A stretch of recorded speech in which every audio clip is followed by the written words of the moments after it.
1, 2, 3, 4, 20, 40, 60, 85. All right. We're good, right? Mm-hmm. Drug dealer is just a drug dealer. A hustler is someone that can sell socks, he can sell anything. Who's gonna pay, you or him? You know, when you go into drugs, you're no longer a hustler, you're a drug dealer. They're like, oh, I'm a hustler. No, a hustler sells anything. He can sell car parts, he can sell sneakers. So why'd you tell me that on the phone, 500, to get me here? Why is the money not there today? Why can't I put it in today? Today I don't have money. After tomorrow, check's not in, he coming here. He's moving about the city, talking fast, talking convincing. He's a good hustler. I knew I had a good item. I was putting the stuff about the ghetto into this, and I said, if all else fails, as long as I make this magazine cheaper than every other magazine, I can sell this shit to the people that's in the neighborhoods that I go to.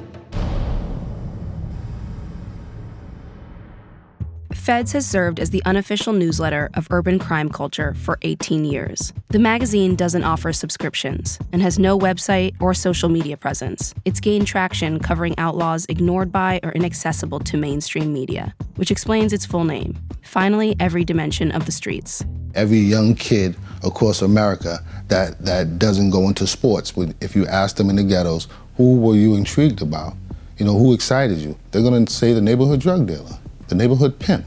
That's who the fuck intrigued us. I was moving fast, just like any other kid. He just had an idea that he wasn't executing. And then unfortunately I got shot, once in the back and once in my leg. And that left me paralyzed from my waist down on my left side. So during the time that I was paralyzed, I started to think more because I'm in the house all the time. I had about a dozen friends that was in prison.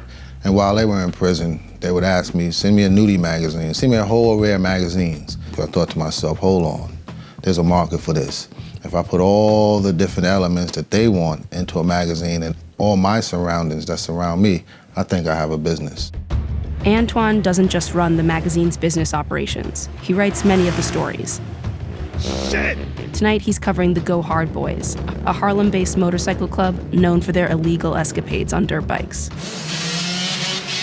Look at that guy, look at him leaning. Look at him leaning. Right now, we ride through the city with the Go Hard Boyz. This is what they have to do to have a good time. They're making noise, wearing no helmet. Look at these kids, they're daredevils. Look at this shit they're doing on these bikes. They learned how to do this on their own. They learned how to do this by breaking bones. They're about to tear the city up until the police chase them. You guys call this stuff a sport. It's our sport. The police call it a crime. Right. Tell me the difference, man. When they ride the bikes, they're not getting into trouble. They may be breaking laws, but they're not killing each other. We got gang members who ride together who not allowed to really gangbang no more because you're around us. Police would chase you sometimes. The police chase to kill you. Get killed. They don't chase to go, hey, pull over, don't do that. So build the parks, you want to kill these people kids. These kids literally want to ride bikes. And I understand what they do in the community is overkill, we get that. But build them a park, don't kill them. The Go Hard Boyz' Desperado reputation earned them notoriety with F.E.D.S. The rapper plans to help finance a dirt bike park geared toward people without places to legally ride. Antoine used the connection to secure an interview for the music section of the magazine. I've been riding for 100 years. The passion he got is the same passion I have. He find the property, I'm buying the park. You could be Blood, Crip, Latin King, Haru, whatever you want to be, man. On Sunday, you ride bikes.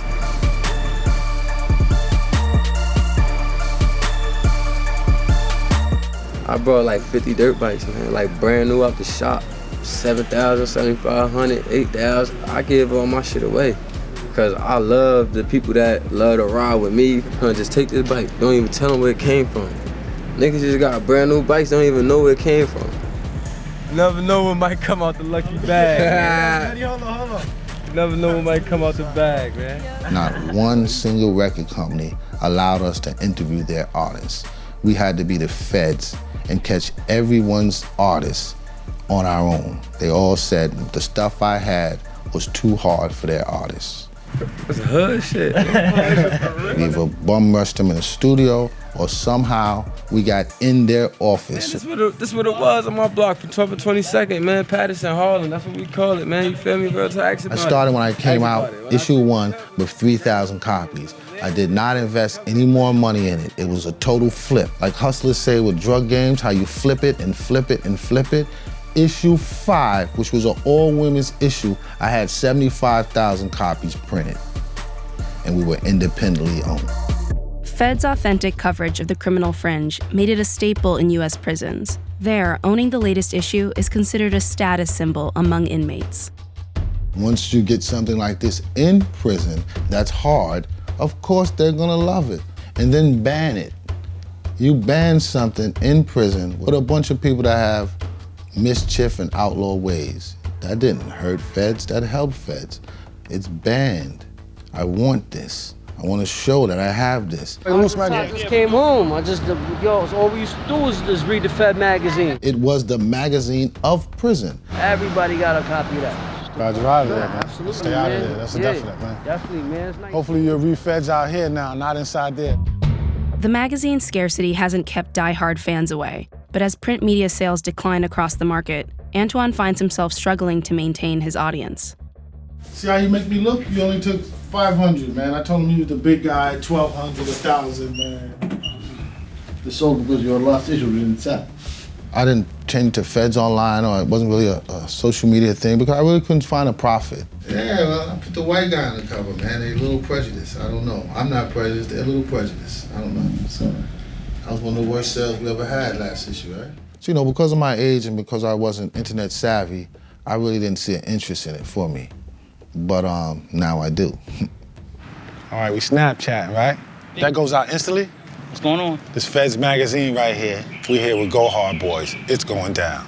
It's going down. This shit is so corny. The back pages of F.E.D.S have long been dedicated to Sweets girls, Antoine's take on Playboy bunnies and hustler honeys. Shout out to Rikers. I know a couple people out there, they told me that they all read this. Whatever could fulfill a man's fantasy while he's going through his bid and he's, in a fucked up place in his life. If I could help you bust that nut, then I'm happy for you. Seriously, I think it's dope that they use real women because at the end of the day, we are in the nightlife and we see people come in and out. There's guys that come in the strip club like, yo, I gotta turn myself in tomorrow. So we know what it is. Like, you know what I'm saying? We deal with these people, we know them. And I think it's dope that we're able to just be like, here, you're welcome. It's a hard place. You don't want to be sitting in there reading Home and Garden. Everyone wants to read something hard, or sexy. So I knew I had to incorporate that part of the streets. No modeling company would cover them. Nobody would give them a position for anything that had to do with any fashion. And I gave my pages to them also. F.E.D.S is a part of the culture. F.E.D.S is a part of the community. They said everything that goes on in a lower class and poor environment. I gave people a voice when they didn't have a voice. I believed in the people that was not believable. I stayed in the ghetto and I wrote about the ghetto when I no longer had to write about the ghetto. 20 years strong? Okay. Yeah, this look like a mean addition right here, man. I started to get a little nervous because, I'm dealing with gangsters. I'm dealing with real criminals. These ain't the wannabe guys. These are the guys that did it.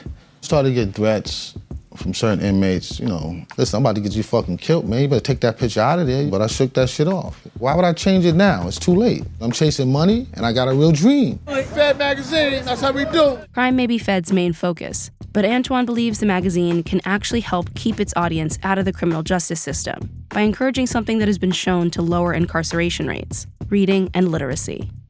Our people were not reading. From 25 to 45, we were not reading anything. When I came out with F.E.D.S magazine, I busted the door wide open because now I had something they wanted to read. Some people's gonna take caution from it, some people's gonna take glory from it.